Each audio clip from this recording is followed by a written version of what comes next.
আসসালামু আলাইকুম বন্ধুরা, আজকে আপনাদের সাথে শেয়ার করবো দেশ থেকে আমার জন্য আমার বউ কী কী খাবার দাবার নিয়ে আসছে, আমার মা বোনরা সবাই মিলে তৈরি করে পাঠিয়েছে। সেই খাবারগুলো আপনাদের সাথে শেয়ার করব।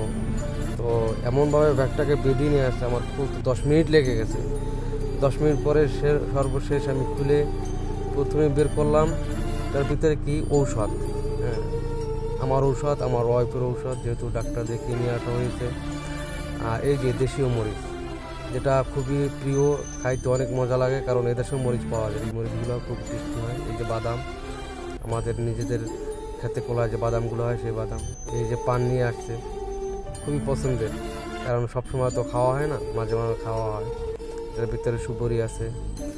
তো মাশাআল্লাহ অনেক কিছু ধারাবাহিকভাবে পাঠিয়েছে। এগুলো দেখলে আবার কেউ মনে করেন না যে মদ নিয়ে আসছে। একটার ভিতরে কালো জিরার মধু, আর একটার ভিতরে হচ্ছে লিচু ফুলের মধু। 2 কেজি মধু নিয়ে আসা হয়েছে। তো এই যে নারকেলের শলা দেখতে পাচ্ছেন, এগুলো দিয়ে চাল টিল ভাজার জন্য খুবই ভালো হয়। সব জায়গায় আসলে একইভাবে পরিপূর্ণভাবে হয়। তো আজকের এই ভিডিও, খাবারের ভিডিও এতটুকু। এই যে ককশিট দেখতে পাচ্ছেন, এটার ভিতরে 25 কেজি না 26 কেজি মাছ আছে। এগুলো আবার সামনে ভিডিওতে আপনাদেরকে দেখাবো। এখন দেখাচ্ছি যে ফ্রুট আইটেম কি নিয়ে আসছে আমার জন্য।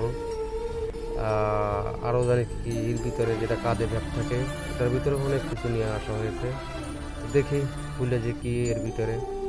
তো সাথেই থাকুন সবাই। সর্বপ্রথম এটা কি পোশাক, আমার বউয়ের পোশাক। আর এটা হচ্ছে মুগ ডাল, যেটা ভেজে তারপরে একবারে প্রসেসিং করে নিয়ে আসা হয়েছে। এটার ভিতরে 2টা বোম্বাই মরিচ গাছ নিয়ে আসা হয়েছে, যেখানে লাগিয়ে ট্রাই করবো আসলে হয় কিনা, কারণ বর্তমানে গরম তো, সেক্ষেত্রে না হওয়ার সম্ভাবনায় বেশি যদি হয় তাইলে লাগে। তো এই ভিডিওটা এই পর্যন্তই, এবং সামনের ভিডিও আসতেছে। সেই পর্যন্ত সবাই ভালো থাকবেন, সুস্থ থাকবেন। আল্লাহ হাফেজ। তো বন্ধুরা, সবাই দোয়া করবেন, যে উদ্দেশ্য করে এখানে আসছে যেন সহি সালামত আসলে উদ্দেশ্য পূর্ণ করে ঘুরে ফিরে আমরা যেতে পারি।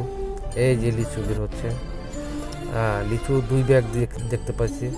এই যে মানে বর্তমানে আসলে লিচুর সিজন, তারপরও পরিপূর্ণভাবে আসে না। সেই ক্ষেত্রে মানে যেরকম হয়েছে সেটাই নিয়ে আসছে। তো আলহামদুলিল্লাহ, দেশীয় খাবারের স্বাদ একটা অন্যরকম, সবাই মিস করে। যারা প্রবাসে আছে, দেশীয় খাবারগুলো সবাই মিস করি আমরা।